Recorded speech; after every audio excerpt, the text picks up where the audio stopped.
What's happening? Andy Slawetsky here. I am joined today by Mark Dirlam from DOP in the Washington, D.C. area. How are you today, Mark? I'm great, Andy. Thanks. How are you? I am excellent. And just a little bit of background, you might see me wearing a little something different today.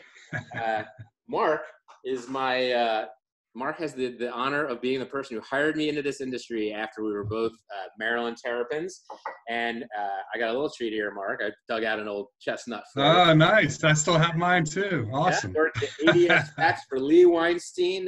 Jim DiMidio trained us. Jim DiMidio of Miratech trained both of us back then in the somewhat early 90s, I would say. A little earlier for you than me because, you know, I'm definitely much younger than you. You're the baby, yeah. I am. Babyface, right? That's what you guys all called me. So thanks so much for joining me today. I kind of wanted to just do an interview, check in with the DC market and a nice Toshiba dealer down there. So how are things down there? What's happening with you, your family, your people? How are things in the DC area? Where are you? You're in Maryland, right? Yeah, I'm in Maryland. I'm about 15 miles north of DC. So family-wise, we're good. We're all here. There's 5 of us in the house. I have my oldest is an auditor, so she's home now, and her sister is a junior in college, and my son is a sophomore in high school. So we're busy hiding in different places of the house. Any in that mix? No, I got one left, and I'm praying. One shot left. I didn't get any either. So your people, how's the team at DOP doing? Everybody safe, sound? How's everyone doing? Yeah, I mean, the most important thing at this point, we're not aware of any employees or family members that have tested for the COVID. So everybody's healthy and safe, which is most important. We're doing well. We're considered an essential business, so we're open for business. We're rotating staff in the office. They're keeping the operation running smoothly. The techs, they're doing some calls. Obviously, the volume is way down. Number of phone fixes are up. When they do go on site, it's challenging. They have to work harder on logistics and things like that. But we're getting service calls done, and like other folks have mentioned in these talks, we're definitely taking advantage of the time for certifications and trainings and things like that. So that's the big thing right now, right? We're all able to take a little extra time. All those things that you said we needed to do, and we never had the time to do. A lot of companies are definitely leveraging that. I can't help but think how funny this is. Back in the day when we used to work together, when just a little background, we were a Xerox agency, Mark and I, and we were working for one, and we were acquired by a company called Icon, if you remember them, and Xerox canceled us, and our boss had the dubious honor of trying to keep a whole staff of salespeople on, together for the 30 to 60 days that it would take to roll us into Paul, yeah. If you remember them.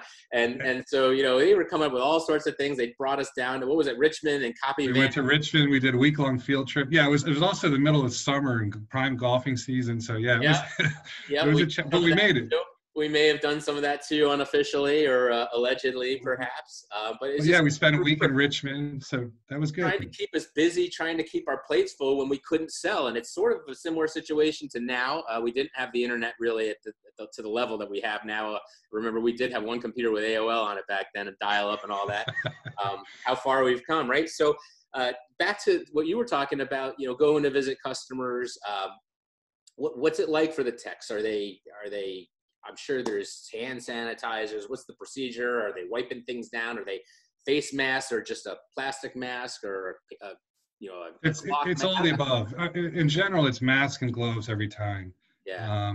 But some customers just don't want us on site, so they'll do a phone fix. And a lot of times the techs have told me when they show up, the customer's already wiped it down, but we're going to wipe it down anyway. So there's a little bit of redundancy in there, but it's mostly just to make people feel safe and secure.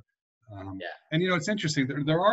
It's a weird time. There's definitely quiet parts of the industry, but there's parts that are really busy. Like in this area, we have medical. Obviously, medical's busy, but the elective medical is not very busy. Yeah. But then you have the construction and biotech and all these other vertical markets that we have. Community banks are very big, and we have a strong presence there. So there are industries that are really busy, and we take a lot of pride that we're keeping them going because they lean on us to keep their focus on what they need to do and not worry about their equipment. Well, that's exactly it. Nobody in healthcare or transportation, trucking, or retail, any of these things really needs to have problems where they have to stop focusing on what they're doing to deal with a broken piece of equipment or an IT issue or something along those lines. So, we are, I wouldn't say unsung heroes because we're not heroes, but, we are relieving them from some of the monotonous work that gets done so that they can focus on the important things of, taking care of people and keeping food on the shelves and things like that. So, I applaud you guys for that, and the whole industry for that matter. You're a longtime Toshiba dealer at this point. How has it been with Toshiba? Maybe I shouldn't ask you this, but, I have a feeling after talking to Larry that, you'll probably have some nice things to say, but how have they been? No, actually, they've been very good. We've been very pleased. Their solutions and services department and training department, they've really added a lot of value. They've stepped up the training that they do remotely, and it's sort of multi-purpose. There's 3-4 levels, so it's not just one and done. It builds on the previous one, and it's every week, and it's very engaging. It helps us keep our people motivated and trained, but they're also providing value to customers. There's a lot of things we're doing, even though we're not at customer sites, and we're having engagements with customers, and some of their people have been very, very helpful with training tools and providing value on those meetings. So no, Toshiba's been a very good partner. We're very pleased with that. That's awesome. It's not a surprise. It's a common theme, not just with Toshiba, but a lot of the other companies in this industry. It's just, right now we've got downtime, and what are we going to do with it? We can sit on our hands and do nothing, or we can, try to learn a little something about PaperCut, about Toshiba, about, document management, about whatever it might be that you guys sell. I think you're a DocuWare house as well, if I remember. So, moving forward, what do you think it's going to be like as things start coming out, and where do you see your opportunities? You mentioned to me earlier that you're actually still selling, which I was a bit surprised about. Some people are having better luck with that than others. Where do you think things are going? What do you think the opportunities are for a dealer like you guys down there? So yeah, it is important. We've had successful sales. March was a strong month. I think a lot of folks mentioned there was sort of that push at the end of March to really make things happen on our side and the customer side. They just wanted to get things done. Right? Exactly. April was clearly a transition month. Everybody's in lockdown mode, and we definitely had to adapt. But we had a pretty solid April, so I was pleased with that, and the pipeline's good. But coming out of this, it is going to change. And one of the things we're old enough to remember coming out of 9/11, access to buildings and setting up meetings with customers, especially in the DC and New York markets, it was different. It was very different. And I think there's going to be a similar effect felt here and other major markets. So we're not quite sure what that's going to look like, but we're trying to get a feel for it, and we're going to adapt and make sure that we're ready for that when it happens. And folks are coming online. It's slow in different segments, but it's starting to come back. Very nice to hear. It's slowly, I can tell people are getting the itch here, and you're seeing more people on the roads here, even though we're not really open. But you can't keep people inside forever, and it's going to happen. And hopefully it's methodical and measured, and we don't set ourselves back too much. But it's getting nice out, and even up here we have the sun popping out every couple of days. So people want to go out, and it will be interesting to see what the market's like, what it's like with the access, like you talked about. How many companies are still here that you used to deal with, and right. and what they look like, right? I mean, it's the key is flexibility, and that's what it just keeps coming up over and over, because your customers are going to be looking to you for new things now. They may be downsizing and sending people out to be working more remotely after going through this, right? For a lot of reasons, right? They can save money on infrastructure, but that creates new challenges, and companies like you need to help obviously keep the communications open, keep them secure when their people go offline or go out, and work out of their homes. They need technology. They need the DocuWares, the print management solutions, and things like that. So you're still going to be critical going forward. Copying and print may decline a little more rapidly, or it may come back a little bit. Who knows? But it certainly still will be here at one level or another. I can tell you, we've been printing a lot more here at home over the last 8 weeks than we ever did. And it's not me. I'm actually part of the problem. It's my wife, she's an educator, and she's home now, and they print. It is interesting watching this, and I'll show you the opportunity right here. She's, so I mentioned an educator. She's a school psychologist. She works about 30 miles from here. It's about a 30-minute drive.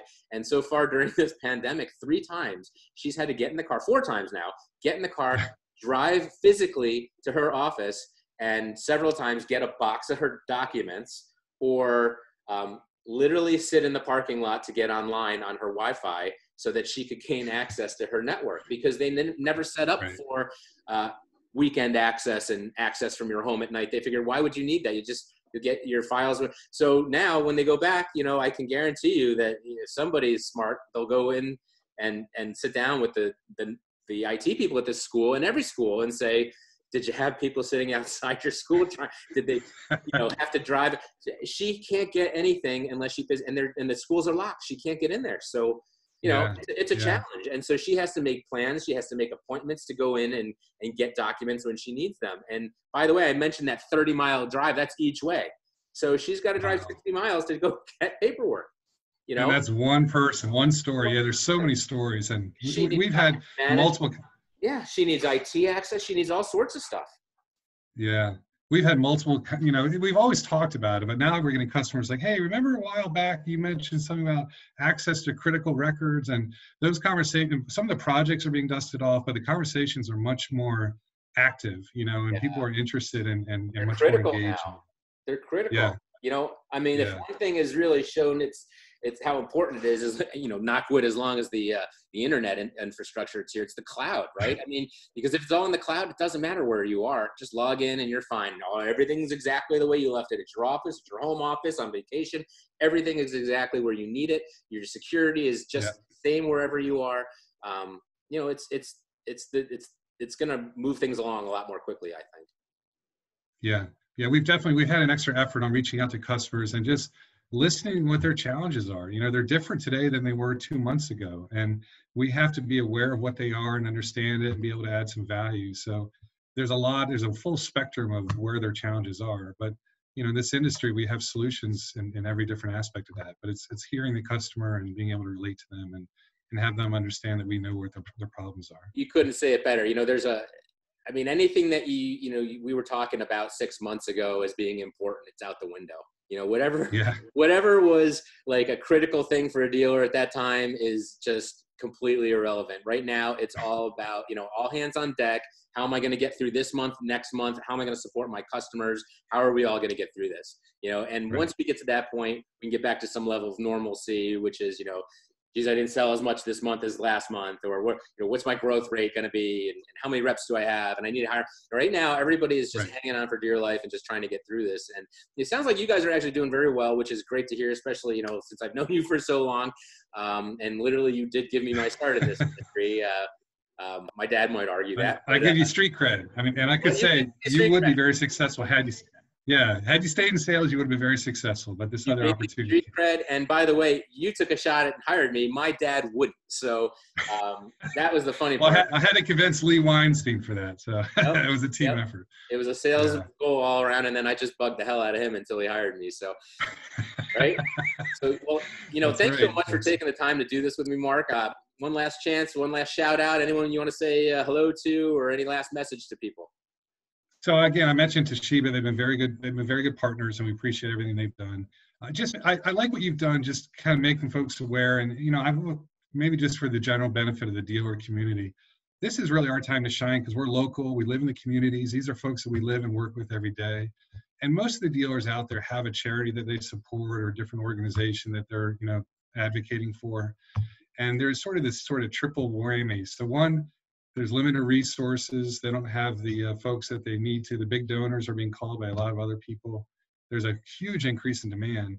And then the folks that we're providing the service, the employees and volunteers, they have to take care of their safety and security. So there's this huge demand and kind of limited support.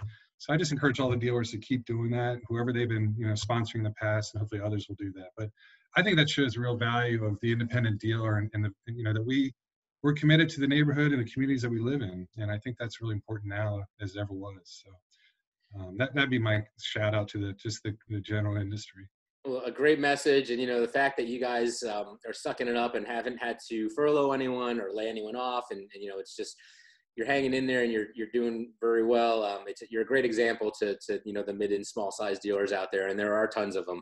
So thanks again, Mark, for taking the time to do this. We will catch up with you down the road, and unfortunately, it won't be at the Toshiba dealer meeting this year. It was this week. Yeah, it was today. We're supposed to be in Vegas today. we'll have to. Your calendar must be crazy. They're saving a lot of money on my barbell, I can can't- tell you that. So Toshiba might actually have a pretty good quarter, even though the sales might be down a little. Who knows, right? So thanks so much for this, and we'll catch up soon. Take care, Mark. Thank you, Andy.